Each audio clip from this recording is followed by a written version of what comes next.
it anyway, because I don't come to God's house to prove anything to anybody in here. When I come to God's house, it's because of the express purpose and the desire to just dwell in his presence and to give him thanks for everything that is done for me. There are some things that I could thank God for up in here that you wasn't even aware of this past week. There was some situations that God brought me through. There was some trouble on my mind that God dismissed for me. There was some situation that I was having to deal with on the job that God gave me a new outlook on. There was somebody I was having trouble with in my life, and God spoke peace in that situation. I was able to maintain my composure. And so when I come into God's house, it really ain't about you, but it's about me and my God. It's about me telling him thank you for bringing me through what he brought me through. It's about me giving him glory and honor because he did for me what he did for me.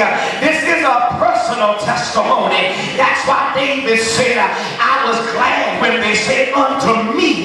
It don't matter who else they say that to. I was glad when they said it unto me. It really doesn't matter who else got the invitation. The mere fact that I got the invitation and that I got the opportunity to come into his house, I'm going to be glad when they said unto me, let us go into the house of the Lord. There's something I can get up in here that I can't find nowhere else. And so there ain't a devil in the city of Montgomery that can keep me from coming to God's house. When it's time for me to come to worship, ain't gonna let the kids, ain't gonna let the spouse, ain't gonna let my mama, ain't gonna let my daddy keep me from coming here to get the blessing that God got from me. There's something I need to get in God's house that I can't get in my own house, and because of that, I ought to be glad when the invitation has been extended for me to come into the house of the Lord. Look at the privilege. Look at the opportunity that you are getting to come into his house, to come before his presence and to say thank you, to offer up sacrifices that are pleasing and acceptable in his sight. In my new conference class this morning, we talked about the commandment, thou shalt not steal. And of course, elementary would teach us that stealing is taking something that doesn't belong to you. They already knew that. It was my job as a teacher to take them further than just taking possessions. I told them that since the Bible indicates I have been bought with a price, and that I no longer belong to myself. My spirit and my body belong to God. Every part of my being belongs to him. Therefore, I ought to not steal time that belongs to God away from God. If we say, like the psalmist says, this is the day. This is the day. Not this is the morning. Or this is the hour. Or this is the moment. Hello? This is the day that the Lord has made. Let us rejoice and be glad in it. It refers to the day. Now, if you really want an ancient concept of how God wanted his people to honor and reverence his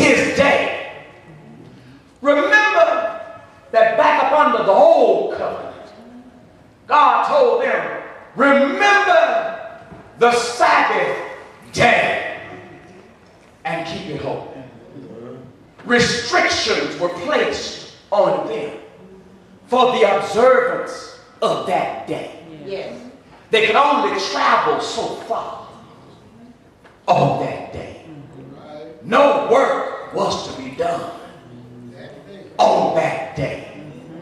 Everything that needed to be prepared was prepared before that day. Yes.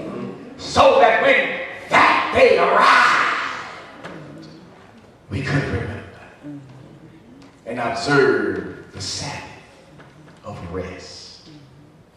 Now that the Lord decided to raise up his son on the first day of the week.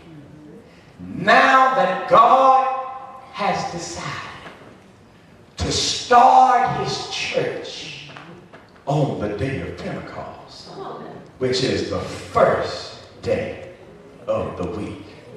Now that God has decided, according to Acts 20:7, to call the disciples together to break bread in observance of the death, the burial, and resurrection of his son on the first day of the week. Now that God has decided that upon the first day of the week, you are to lay by in store, as God has prospered you. This is the Lord's day. Amen. So how are you going to honor God on this day? Not just this hour, but this day. If we say that this day belongs to him, how much time are we stealing out of this day to do what we want to do? Thou shalt not steal. I just take you a little bit deeper than perhaps you really wanted to go. But I felt that you really needed to know. Yes, yes. That stealing time from God is just as serious as stealing money from me. God has blessed you with health and breath in your body. How do you display unto him how grateful and how thankful you are for that blessing? You're not going to recognize how much of a blessing it really is until they roll you into the emergency room and have to put the tubes of your nostrils and connect that tube down your esophagus to something that's going to help you breathe in and breathe out. You've ever seen people on life support? It makes you thankful and grateful for the privilege of being able to open up your nostrils involuntarily and take in air that God has blessed you to breathe. This is his day, and you ought to be glad on his day. Nothing else ought to concern you on his day. Your mind should be set on praising and worshiping him on this day. It's not about having what you want to have. It's not about the service going the way you want it to go. Brother Marshall's trying to introduce some new songs to us earlier. You might not have known a few of them, but even if you don't know it, don't look at him like he's doing something wrong. He's singing to the Lord, not to you. So even if you don't know it, just smile and rock. Smile and rock. Try to catch on. So he don't have to do a solo. Amen. This is for the Lord. Everything we do in worship